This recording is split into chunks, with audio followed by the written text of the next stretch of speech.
Imagine na nagising ka isang umaga. Kinuha mo ang iyong cellphone at may notification kang nakita na literal na nagpahinto sa o sandali. Dahil kakumpirma lang ng gobyerno ng isang bagay na halos walang naniwalang posibleng mangyari. 30,000 Christmas bonus X2 para sa lahat ng eligible seniors at parating na bago pa magpasko. Oh, tama ang narinig mo. Hindi ito chismis, hindi haka-haka. Opisyal na kumpirmado. At ngayong araw, ibibigay ko sa iyo ang kumpletong detalye para alam mo exactly kung kailan matatanggap, sino ang siguradong kasama, at bakit biglang naging doble ang halaga ng bonus ngayong taon. Kung may senior ka sa pamilya, nanay, tatay, lola, lolo, o ikaw mismo ay senior citizen, itong balita na to ay literal na magbabago ng holiday season mo. Dahil hindi lang ito basta cash assistance. Ito yung klase ng tulong na nagbibigay ng ginhawa, nakakabawas sa bigat ng gastos at tunay na nagpapasaya ng Pasko. At ang pinakamahalaga, hindi mo na kailangang manghula. Ilalabas ko dito ang eksaktong petsa, mechanics, eligibility at kung bakit gumawa ang gobyerno ng isang napakalaking never-before-seen na hakbang na ito. Kaya huwag mong skip, huwag mong i-mute at siguraduhin mong tapusin ang video dahil bawat segundo ay mahalaga para malaman mo kung paano mo makukuha ang buong SE bago mag-holidays. Pero bago tayo magpatuloy, pindutin mo muna ang like button para mas marami pang seniors ang makarinig ng napakalaking balitang ito. Dumiretso na tayo dito sa mismong kwento at paliwanag kung paano nga ba umabot sa puntong naging doble ang Christmas bonus para sa ating mga seniors ngayong taon. Marami ang nagugulat, maraming nagtatanong at marami talagang hindi makapaniwala dahil parang imposible ito kung iisipin mo ang sitwasyon sa bansa nitong mga nakaraang buwan. Pero sa video na ito, unti-unti nating bubuksan ang buong pangyayari para malinaw sa bawat manonood kung bakit hindi ito basta announcement lang, kundi isang malaking pagbabago na ramdam agad ng napakaraming pamilya. Kaya habang nakaupo ka at nanonood, isipin mo lang kung paano magbabago ang takbo ng Pasko para sa libu-libong seniors na matagal nang umaasa na sana ngayong taon ay may extra namang biyayang darating. At kung bakit ngayong taon biglang may dalawang halagang sabay na darating, hindi lamang para sa pangaraw-araw na gastusin kundi para rin sa konting kasiyahan na minsan ay nakakalimutang ibigay ng lipunan sa kanila. Dahil hindi lingid sa atin na sa dami ng bayarin, gamot, pagkain at mga hindi inaasahang gastusin, ang simpleng 30,000 bonus ay isa ng napakalaking tulong. Pero paano kung gawing dalawa ito? Paano kung imbes na karaniwang halaga, biglang dumoble ang nasa envelope bago pa magpasko? Iyon mismo ang aalamin natin ngayon. Kung babalikan natin ang mga nakaraang buwan, mapapansin mong dahan-dahan nang tumataas ang usapan tungkol sa dagdag na suporta para sa mga senior citizens. May mga pahiwatig na may mga panukalang lumalabas, may mga balitang dumadaan sa social media pero walang malinaw. Walang kumpirmado at lalo namang walang nagsasabing magiging ganito kalaki ang halaga. Ang alam lang ng karamihan baka may dagdag pero wala. Sa mga nakaraang anunsyo ang umabot sa puntong 2 beses na 30,000. Kaya nang lumabas ang opisyal na kumpirmasyon talagang parang pumutok ang balita saan man. Telebisyon, radio, Facebook, TikTok at mga group chat ng mga pamilya at kapitbahay. Pero ano ba ang totoo? Bakit biglang naging posible ang ganito kalaking bonuso si Ginel? At higit sa lahat, sino ang tiyak na makatatanggap nito? Dahil alam nating lahat na kapag sinabing bonus, minsan may mga kondisyon, may requirements, may deadlines, may verification at may proseso. At sa dami ng senior sa bansa, hindi lahat ay agad na uunawaan kung paano gumagana ang ganitong uri ng programang pampinansyal. Kaya dito sa script na ito, hindi lang tayo magsasabi ng balita. Gagawin nating malinaw, detalyado at ramdam kung paano itong bagong bonus ay maaaring maging literal na sagot sa matagal ng pangangailangan. Unahin nating ilahad kung saan nanggaling ang pondo dahil iyan ang pinakaunang tanong ng karamihan. Hindi naman kasi basta-basta nagbibigay ang gobyerno ng ganito kalaking halaga kung walang malinaw na pinanggagalingan. Ayon sa mga opisyal na pahayag, ang budget para sa bonus na ito ay bahagi ng reforma sa Social Assistance Program na matagal nang pinag-uusapan. Ibig sabihin, ilang taon na itong nasa pipeline. Pero ngayon lang talaga natulak ng tuloy-tuloy dahil sa mga bagong policy adjustments. Idag mo pa ang mataas na presyo ng bilihin, ang inflation at ang pressure mula sa iba't ibang sektor na bigyan ng mas malaking suporta ang senior citizens. Dahil kung tutuusin, sila ang isa sa pinaka-vulnerable na grupo, lalo na pagdating sa gastusin sa healthcare, pagkain at utilities. Dahil dito, gumawa ang gobyerno ng isang special provision na magsisilbing year-end financial cushion para sa seniors. And doon na nga pumasok ang unang 30,000 bonus. Pero ano ang nagpabilis para maging dalawa ang halagang ito? Dito papasok ang isa pang hindi inaasahang pangyayari. Ang underutilized funds mula sa ibang social programs na hindi na nagamit ngayong taon, imbes na ibalik sa treasury, naglabas ng direktiba na i-redirect ang sobrang pondo para sa sektor na pinakanangailangan. At doon napunta ang second 30,000 siyang bumuo sa kabuuang 6,000. Kung iisipin mo, hindi ito pang karaniwan dahil madalas kapag may sobrang pondo agad ito, napupunta sa dagdag na benepisyo. Pero ngayon, dahil sa dami ng seniors na nasa borderline ng kahirapan, dahil sa dami ng reklamo tungkol sa kakulangan ng suporta, at dahil na rin sa lumalalang sitwasyon sa bilihin, naging malinaw na hindi sapat ang isang bonus lang. Kaya nagkaroon ng pagkakataong buuin ang pangalawang tranche. Ngayon, pag-usapan naman natin ang pinakaimportanting tanong. Sino ang eligible? Marami ang nag-aalala, lalo na yung mga hindi pa nakukumpleto ang kanilang IDs, yung may kulang sa requirements at yung mga bagong senior this year. Kaya ito ang malinaw. Kahit sino na rehistradong senior citizen, kahit anong capacity, kahit anong estado, basta nakalista sa senior registry ay automatic nakasama sa unang tranche. Para naman sa second tranche, kailangan lamang na updated ang kanilang record. Ibig sabihin ay tama ang impormasyon, active ang account at walang discrepancy sa pangalan o birth date. Pero huwag kang mag-alala dahil sa video na ito. Ipapaliwanag natin mamaya ang proseso kung paano mo malalaman kung updated ka na. Kasunod nito, isa pang tanong na paulit-ulit na tinatanong ng marami ay kung kailan mismo matatanggap ang bonus at dito ka dapat makinig ng mabuti dahil maraming seniors ang nagkakaroon ng maling impormasyon kaya hindi nila alam kung kailan sila dapat maghintay. Ayon sa opisyal na timeline, ang unang 30,000 ay ipapasok bago ang Disyembre habang ang pangalawang 30,000 ay darating bago mag-Disyembre 24. Ibig sabihin, dalawa ang petsang dapat bantayan at hindi sila sabay darating. At kung iisipin mo, mas maganda nga na magkahiwalay ang release dahil mas madaling i-verify at mas kaunti ang posibleng error sa distribution. Ngayon, linawin din natin na hindi ito loan, hindi ito cash advance at lalo na hindi ito utang na babayaran sa susunod na taon. Ito ay bonus. Ibig sabihin, hindi ito ibinabawas sa kahit anong benefits mo. Hindi ito kapalit ng monthly pension mo. Hindi ito babawas sa iba mo pang allowances at hindi mo kailangan pumirma ng kung anong obligasyon para dito. Ito ay simpleng tulong na ibinibigay bilang bahagi ng year-end support program para sa seniors.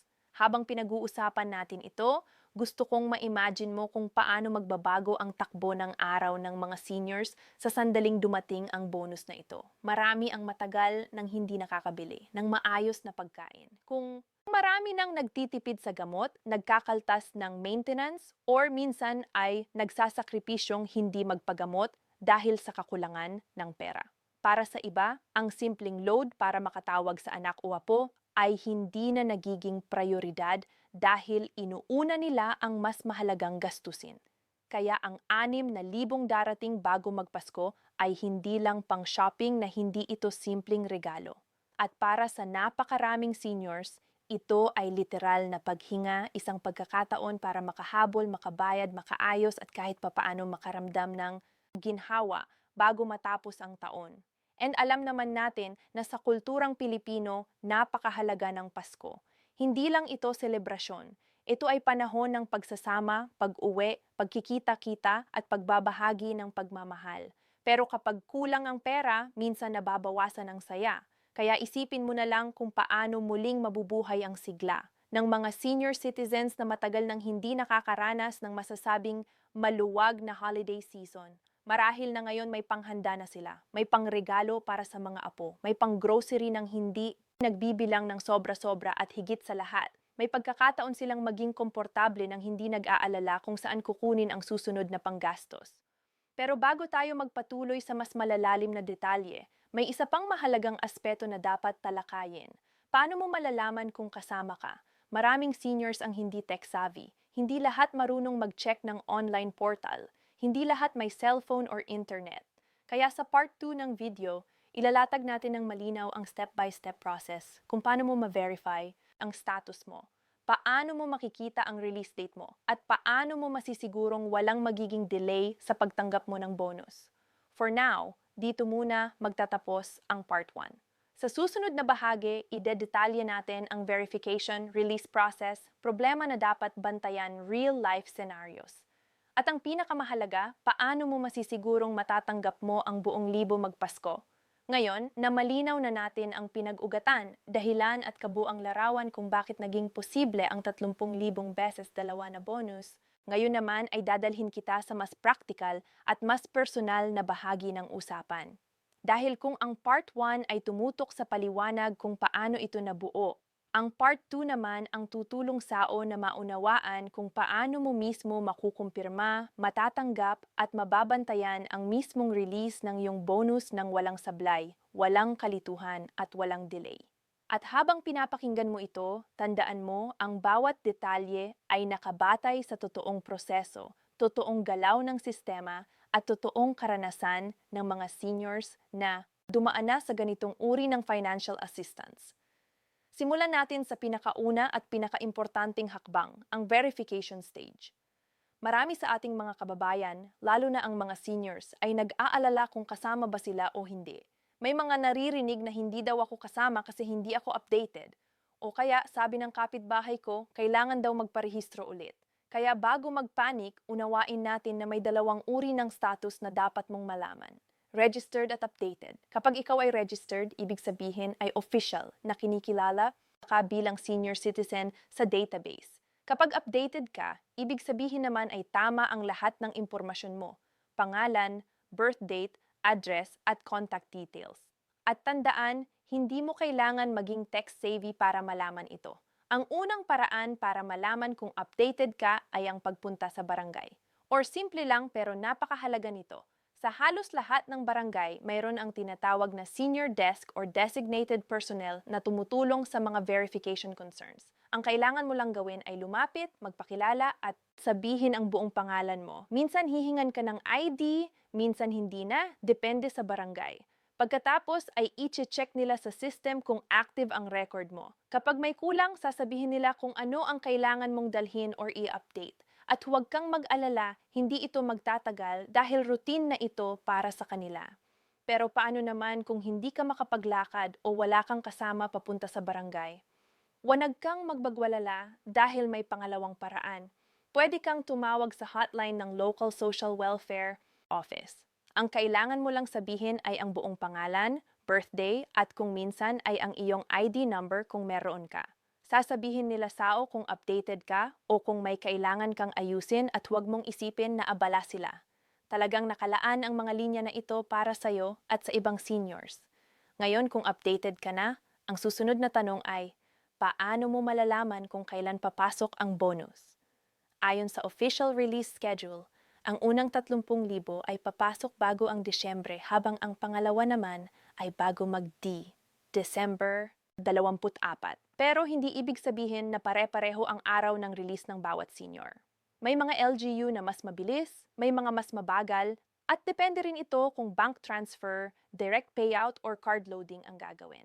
Kaya mahalagang bantayan ang text message or call na manggagaling sa barangay. Ito ang dahilan kung bakit sobrang importante na updated ang contact details mo. Dahil kung maling numero ang nakalagay, hindi ka nila marireach at hindi mo malalaman ang eksaktong oras at lugar ng release. Pag-usapan naman natin ang isang issue na madalas lumilitaw tuwing may ganitong klaseng financial assistance ang mga fake messages. Ito ang nakakatakot pero dapat paghandaan. Dahil lagi sa tuwing may malalaking bonus na ganito, biglang nagsusulputan ang mga scam messages na humihingi ng verification fee, processing fee, kahit activation charge kuno. Tandaan ito, walang bayad ang bonus, walang processing fee, walang activation charge, walang verification cost. Kapag may nag-message sa'o na humihingi ng pera, lalo na kung galing sa unknown number, ingat ka na agad. Hindi sila galing sa gobyerno at kung sakali mang may duda ka, pumunta ka lang agad sa barangay para humingi ng klarong sagot. Ngayon naman, usapang payout.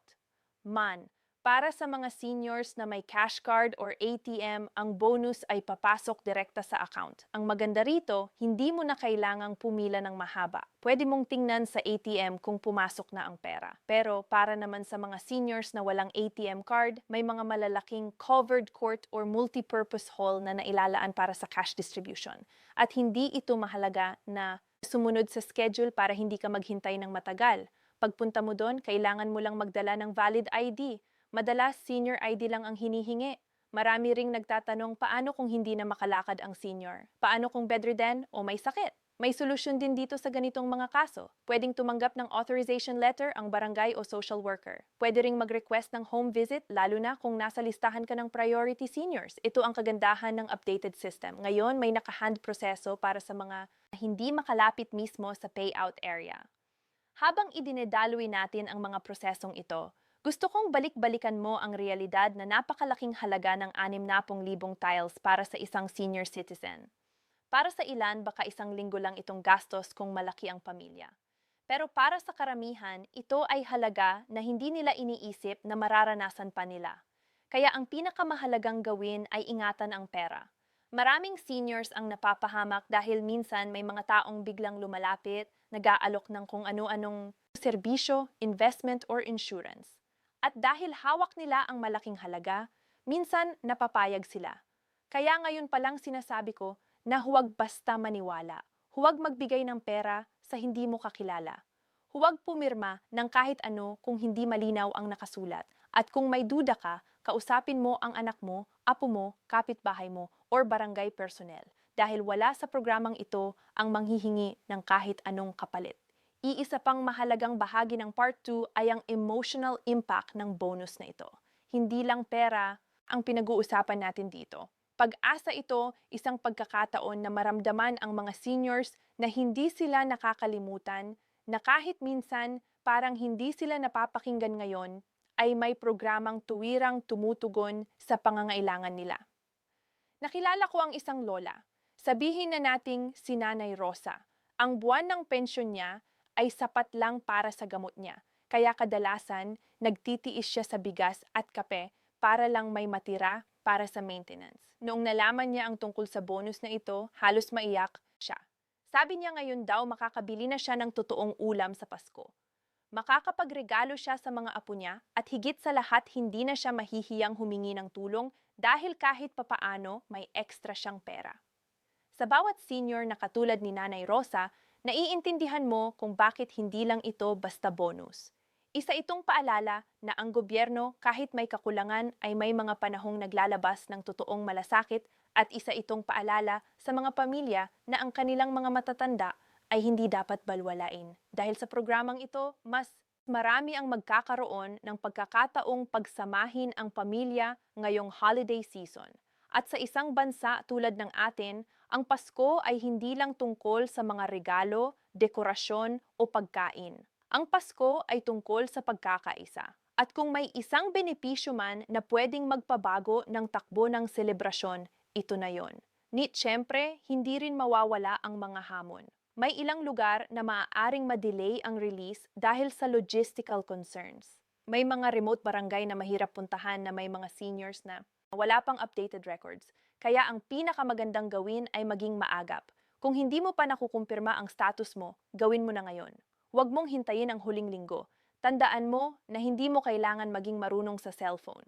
Ang kailangan mo lang ay pumunta sa barangay at sabihin ang pangalan mo. Napagsuos pa natin ang isa pang bagay na madalas tanggalin ng mga tao sa kanilang utak ang karapatan nila. Oo, tama ang narinig mo. Karapatan mo bilang senior citizen ang makatanggap ng benepisyong ito, hindi pabure. Hindi ito utang na loob. Ito ba'y bahagi ng batas at bahagi ng programang naglalayong tulungan ka. Kaya kung sakali mang may problema sa record mo, may nawawalang impormasyon o may delay sa release mo, may karapatan kang magtanong, mag-follow up at humingi ng tulong. Yang barangay ang social welfare personnel ay narian para tumulong sa o. Huwag kang matakot. Huwag kang mahiyang magsalita dahil mas mabilis maayos ang problema kung alam nila na kailangan mo ng tulong. Ngayong papalapit na tayo sa pagtatapos ng script, gusto kong pag-usapan natin ang mas malaking larawan. Encobal ang ibig sabihin ng ganitong klasing bonus sa isang bansa.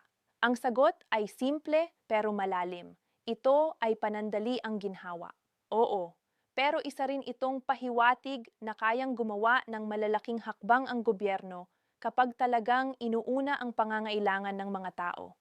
At sana maging simula ito ng mas marami pang programa para sa seniors dahil hindi dapat dito nagtatapos. Ang bonus ay pansamantalang tulong pero ang pangmatagalang suporta ang tunay na kailangan. Kaya sana ang programang ito ay maging pinto para sa mas mataas na monthly assistance, mas madaling access sa gamot, at mas malinaw na sistema para sa kanilang kapakanan. At bago na ako tapusin ang script na ito, gusto kong balikan ang dahilan kung bakit napakahalaga ng video na ito. Hindi para magpasikat, hindi para magpasaya lang, pero para magbigay ng impormasyon na maaaring makapagpabago ng buhay ng isang senior citizen. At kung isa ka sa mga nanonood ngayon para alamin ang tungkol sa bonus, tandaan mo kaya ka namin ginagawa ng ganitong linggong paliwanag dahil karapatan mong malaman ang buong katotohanan ng walang gulit, walang kulang at walang paligoy-ligoy. Ngayon, habang papalapit na ang Pasko, siguro gusto mong isipin kung ano ang gagawin mo sa libong darating. Saa o pasay gamitin mo sa bagay na makabot sa prayo, sa gamot mo, sa pagkain, sa panghanda, sa kapayapaan ng isip.